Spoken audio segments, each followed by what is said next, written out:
Salut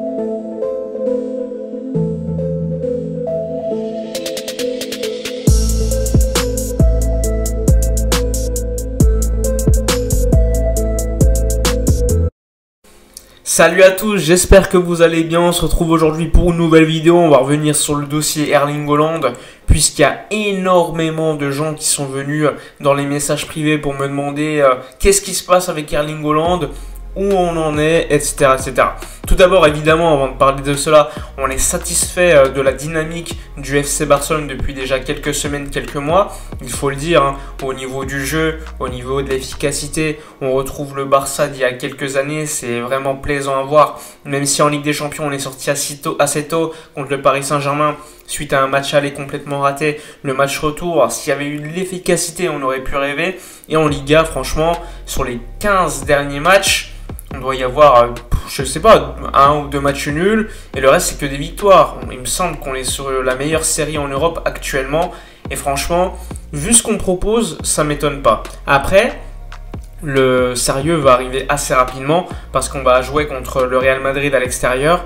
Et on va recevoir l'Atlético Madrid qui est aujourd'hui leader du championnat. Donc ça va être super intéressant à suivre. Une Liga qui va être serrée jusqu'au bout.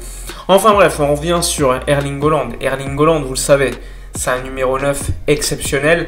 J'ai même pas besoin de vous le présenter.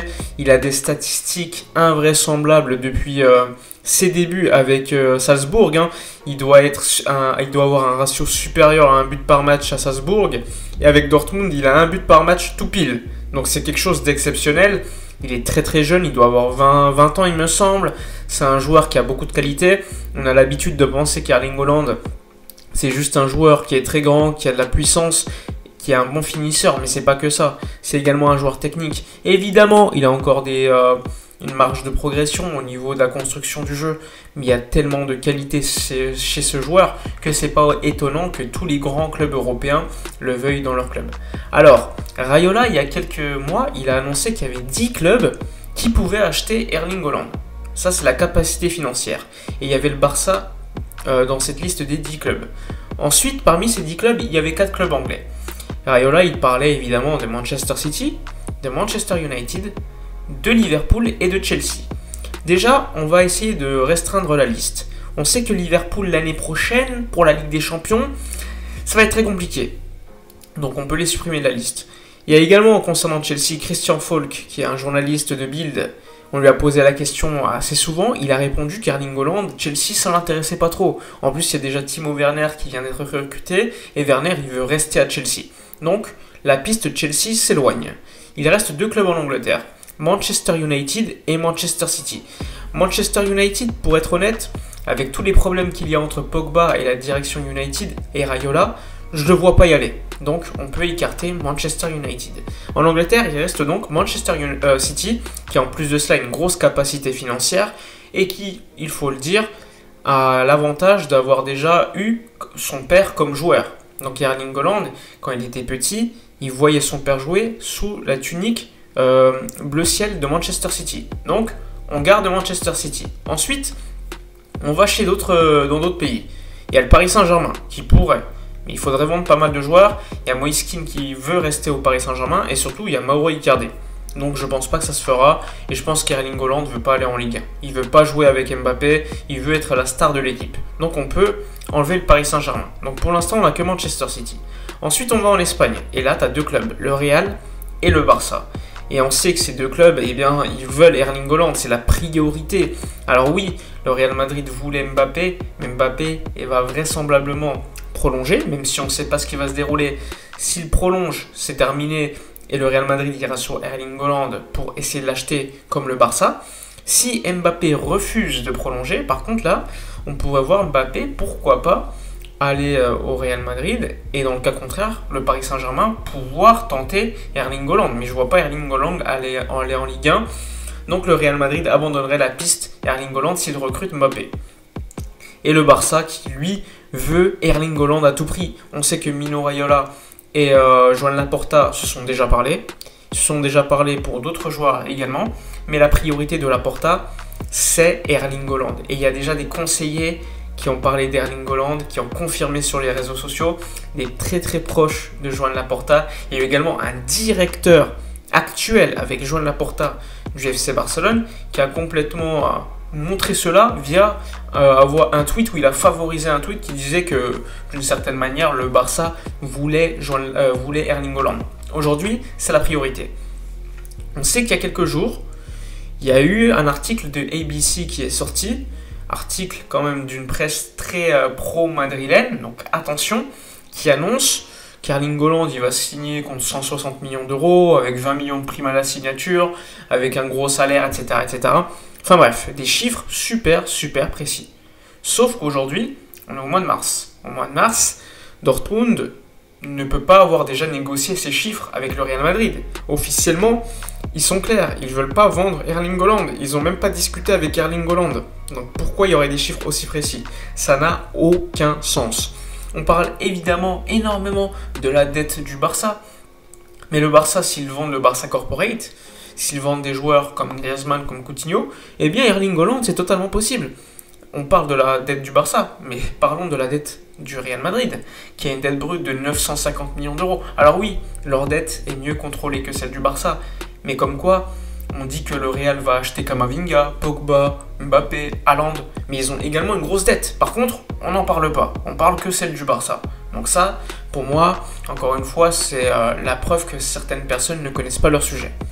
Alors, il y a Manchester City, le Barça et le Real Madrid. Donc pour moi, Erling Haaland, il ira dans l'un des trois clubs. Pas le Bayern Munich, parce que le Bayern Munich, il y a Lewandowski. Lewandowski, il fait que marquer. Alors, pourquoi Erling Haaland pourrait aller au Barça? Il n'y a pas de numéro 9. On sait qu'il n'y a pas de star à ce poste. Même si Ansu Fati, sur certains matchs, il a joué à ce poste. Pour moi, Ansu Fati, il doit continuer à être placé sur le côté. Et puis, sur certaines brides de match, pourquoi pas à revenir en tant que numéro 9.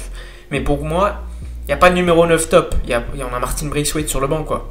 Après, il ne faut pas oublier que Messi, dans quelques années, bon, on va voir s'il va rester ou s'il va partir. Mais s'il reste, eh bien Erling Haaland pourra recevoir des caviars de Messi. Ça ne sera peut-être pas la star de l'équipe, mais il deviendra la star de l'équipe dans 2 ou 3 ans. À voir si Erling Haaland veut attendre ou s'il veut être la star de l'équipe directement.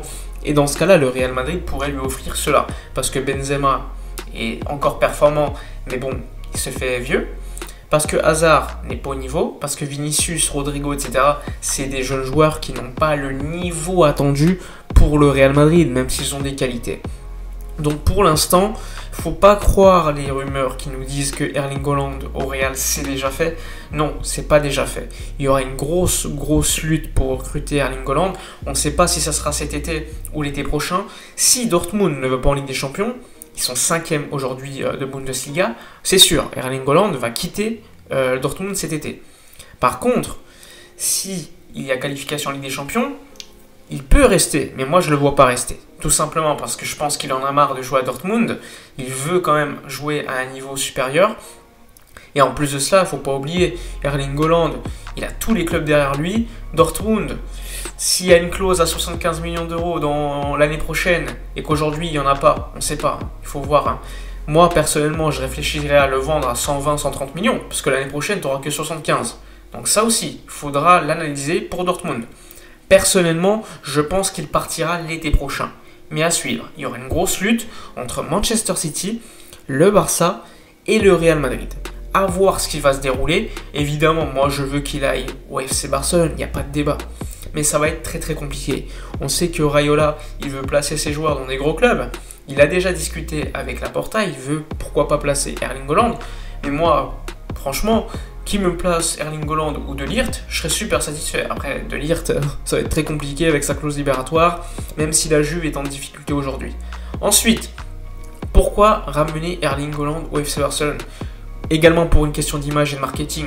C'est pas le plus beau joueur du monde, mais qu'est-ce qu'il est fort. Et il représente d'une certaine manière la nouvelle génération avec Kylian Mbappé. Et si tu le fais arriver au Barça, c'est un grand coup marketing. Et en plus de cela, jouer dans une telle ville comme Barcelone, franchement, ça fait rêver.